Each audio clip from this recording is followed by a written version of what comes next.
Boxing. Shout out to the LDBC.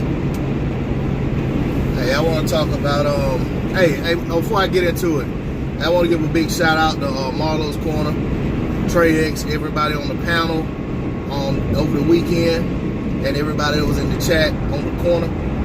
Hey, if y'all hadn't subscribed to Marlo's Corner, go over there and check them out.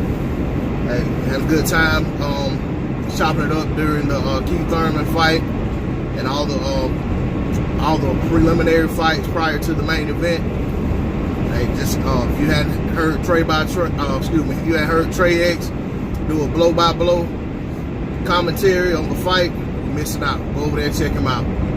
Like I said, check out everybody on the corner. Great content, great trivia. That's a great place to be. Talk boxing. All right, what I want to talk about is Keith Thurman, his return, his fight against Josecito Lopez. Before I get into that, I want to go ahead and say, on my video that I made prior to the fight, I said going in, if Keith Thurman doesn't go ahead and put Josecito Lopez away early, he's gonna be in tough, and that's how it went down. You know, Thurman got out, you know, to a decent start. He seemed to have shaken the ring rust off pretty quickly. He knew he was in there with a guy that he was supposed to run over, and he came out fighting as such. But the problem was, as usual, when he couldn't run the guy over, and the guy was a game opponent and started putting some hurt on Keith Thurman went into survival mode and started retreating and pot-shotting to rack up points, kind of in an amateurish style, to squeak by on the rounds. You know, I'm sure by now everybody's seen the fight, but I'm not just in disbelief over what I saw Saturday night. Keith Thurman, by pure definition, Keith Thurman is a front runner. You know, and we've all heard that term before in boxing. But Thurman is the type of guy who tries to get out front early, get the lead on the cards, and coast to a win. That's who he's become since his knockout stopped happening. And even in some of the fights that he, you know, I'll say for instance, Luis Collazo fight, he ended up getting a stoppage against Collazo. But even in that fight, once Collazo hurt him to the body, Thurman kind of went to retreating and trying to survive, and then he eventually caught Collazo with something that put some hurt on him. But Josecito Lopez would not wilt. That was the main takeaway from that fight, from a Josecito Lopez standpoint. Lopez got dropped. I think it was in the second round. He was visibly shaken. He was hurt. He survived the round. He did what he had to do to survive. And after that, he gave as good as he took. You know, the difference was, you know, I think from a hand speed standpoint, Keith Thurman had much better hand speed.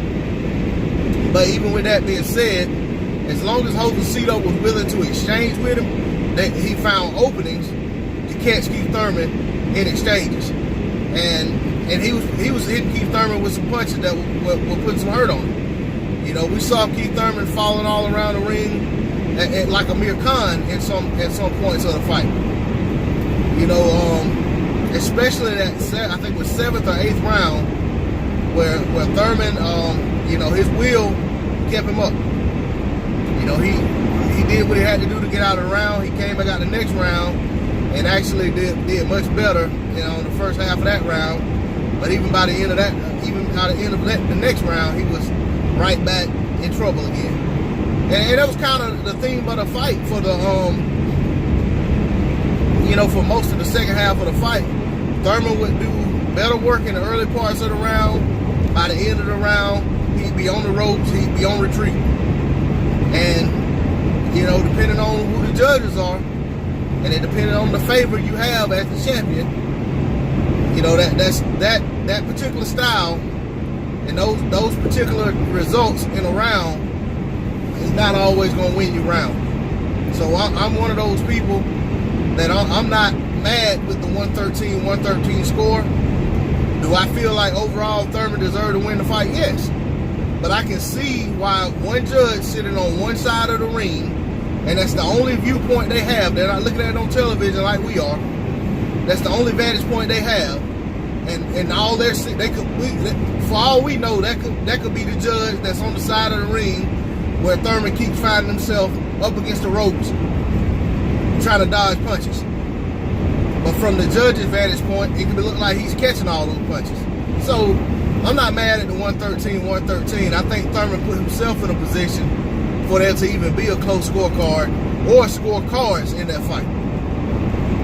You know, as for the fight itself, in terms of the opponent that he selected, Thurman's been promising he was coming back for well over a year before he finally came back. Jesse Vargas was kicked around for quite some time, and then I think eventually it was determined that Vargas was too tough of an opponent for him. And then he eventually, all this time later, settled on Josecito Lopez, who himself had been quite inactive, only fighting about once a year for the last 5 years or so. So he seemed like the perfect opponent, and I'm sure that's why he was picked. He had a name because he beaten Victor Ortiz, and he'd been in there with some really good guys who at the time, you know, were top guys in the division. He even fought Canelo at 154. So, you know, but besides the Victor Ortiz fight, most of the top guys that he fought stopped him. So it wasn't really, not many people expecting Josecito Lopez to give Keith Thurman a good fight in there. But Riverside Rocky rose to the occasion and gave Thurman all he could handle in there. You know, Thurman hand-picked, or he approved Josecito Lopez as an opponent. All right? That's who he decided to come back against after his 2 years off and some injuries, surgery, so forth and so on. He went out there. He looked like the Keith Thurman of old, in my opinion, albeit against a lesser opponent in Josecito Lopez. And the fight, and he probably, to be honest, it's probably, as far as the damage he took in the fight, probably the worst we ever seen Thurman look in terms of getting hit to the face and really taking a beating. And he took a beating. I mean, I don't care who says otherwise. He won the fight, but in my opinion, he lost the event. You know, he took a beating in there, but he did enough to win the fight. And I'm not in any way, shape, form, or fashion complaining about the decision. Thurman deserved to win that fight. But that said, for all of the excuses that have come out about, well, he was coming back after 2 years, this, that, and the other, and so forth and so on, man, I've said this before and I'll say it again. Vitaly Klitschko was out 4 years. Came back, and in his first fight back, fought Sam Peter, who was no pushover. And I think at that time, Sam Peter had only lost to Vladimir Klitschko. And in that fight with Vladimir, Sam Peter dropped him several times in that fight. But that being said, Vitaly went in there and made Sam Peter quit on his stool. I mean, just straight outclassed him and beat him up. And Sam Peter said, no more. Stayed over there in his corner. All right?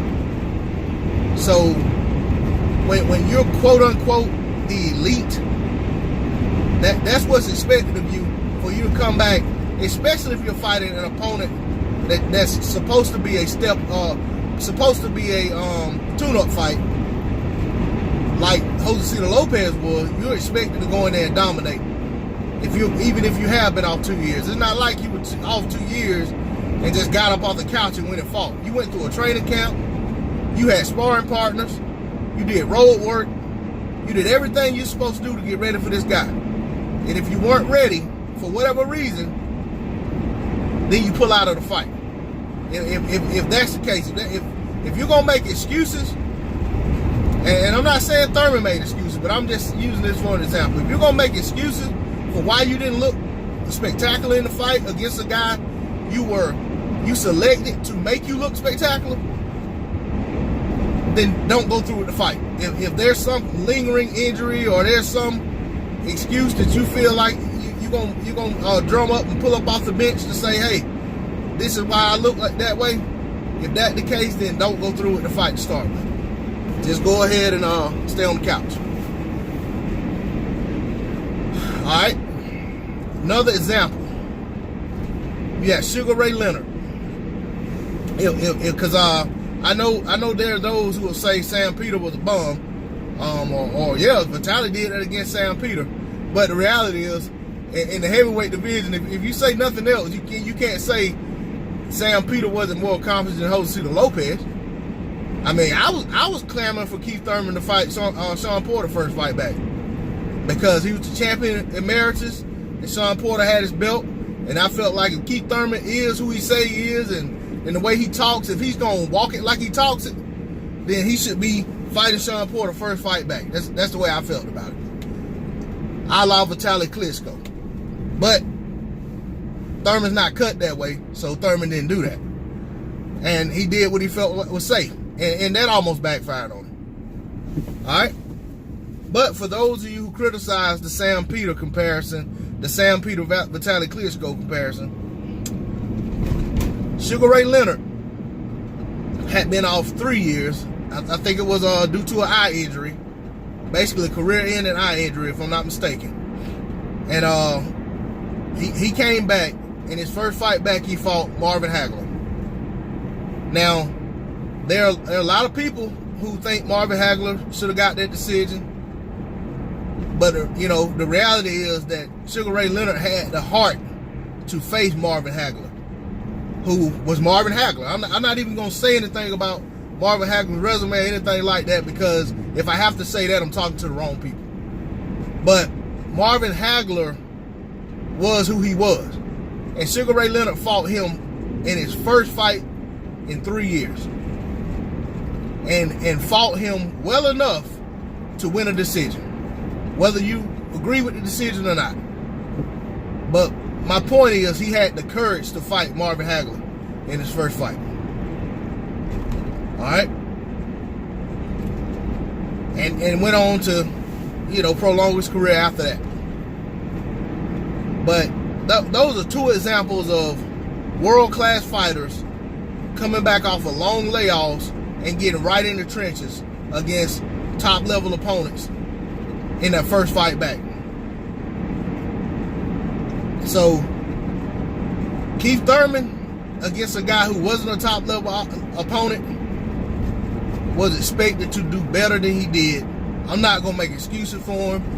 Like I said, Keith Thurman did what he always does. The only difference was he got hands laid on him more in this fight than we're used to seeing him get put on, especially to the face. We're used to seeing guys go to that body, because everybody knows by now that Keith Thurman doesn't respond well to body shots. I'm not going to use the phrase he doesn't like it to the body, because I know the first thing people go, well, nobody likes it to the body. Well, he doesn't respond well to body shots. He doesn't take body shots well. So we're used to seeing guys target his body. Josecito Lopez was getting him to drop his hands and was going up top on him. And had he in my opinion, had he thrown the left hook, straight right hand, or even right hook combination more often, or was able to land it more often, he probably would have got a stoppage. But that said, the fight played out like it did. Keith Thurman did what he was supposed to do in terms of getting the W. Because in boxing, sometimes that's all you can do, is get the W, try to look good next fight out. So I'm eager to see what's next for Keith Thurman. I hope Josecito Lopez doesn't wait another year before he fights again. He needs to take this momentum and position himself to stay active and to fight some guys that, you know, he has a shot at beating.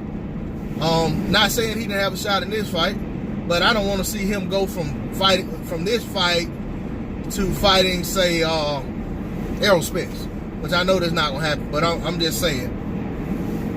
But I think there are guys at 147 that if Josecito Lopez fights the way he fought Saturday night, he'll give himself a good chance at winning those fights.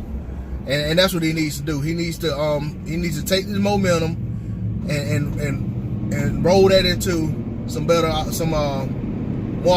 opportunities for himself. Stay active. Extend his career if that's what he's interested in doing. As for Keith Thurman, hey, I just want to see what's next for him in general, because I've heard that they're saying he may have broken his right hand, and if that's the case, then he's probably not going to be fighting again for quite some time. But Thurman already said he was only fighting twice this year. It's only January, so twice this year could have been January and December. So I don't think this is going to affect his schedule, because according to the interview he did on fight weekend, he only planned on fighting twice this year. So we'll see what happens. As for the type of opponent, if he has hand surgery, or if he did indeed break his hand and has to, you know, wear a cast and let his hand heal up, I expect them to be in there with opposition not even as formidable as Josecito Lopez. And that may be the case regardless of what's going on with his hand. That may be the case regardless, that he may actually be taking a step down fight from Josecito Lopez, or someone who is perceived to be a step down. But I mean, I don't know how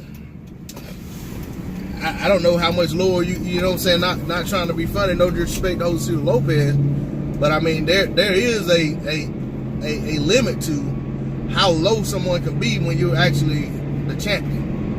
You know, I mean, they have to be ranked in the top 15 in the sanctioning body, or at least that's my understanding. And I can imagine that Josecito Lopez, there's not guys much less formidable than Josecito Lopez ranked in the top 15. But I can be surprised, you know what I'm saying? I mean, if I look at the rankings today, I may be amazed at who I see sitting in the WBA, WBC, IBF, and WBO rankings at welterweight.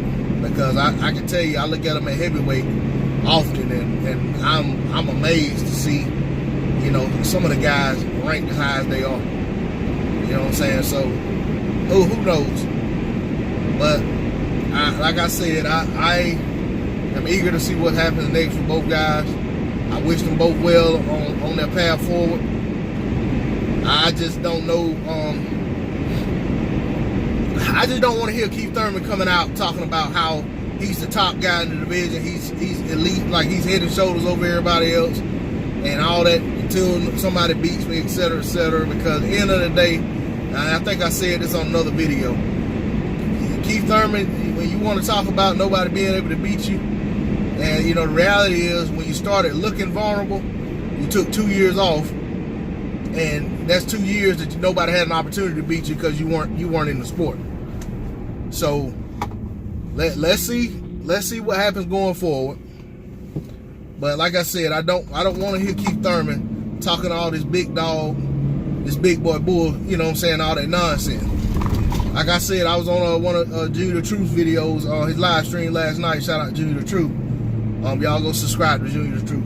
But I was on his live stream the other night in the comment section last night, and one of the things I said was when Keith Thurman started talking all that big dog noise, you know what I'm saying, that big man on campus nonsense, when he started talking like that, man, I want the reporters to turn the cameras off and walk off laughing. You know what I'm saying? Nobody should entertain that nonsense.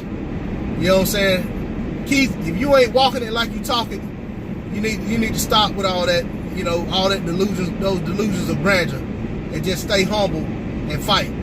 Show it in the ring and other people will give you your praise. You don't have to sing your own praises, Keith. Hey, that's all I'm gonna say on it. I know I done talked on this for a long time, but I felt like I had a lot to say about it. But hey, shout out to the LDBC. Shout out to my subscribers. You haven't subscribed to the channel, please hit that subscribe button and that bell icon. Hey, drop a comment in the comment section. Hit that like button. I'm out. Peace. D-Lo 404 Box.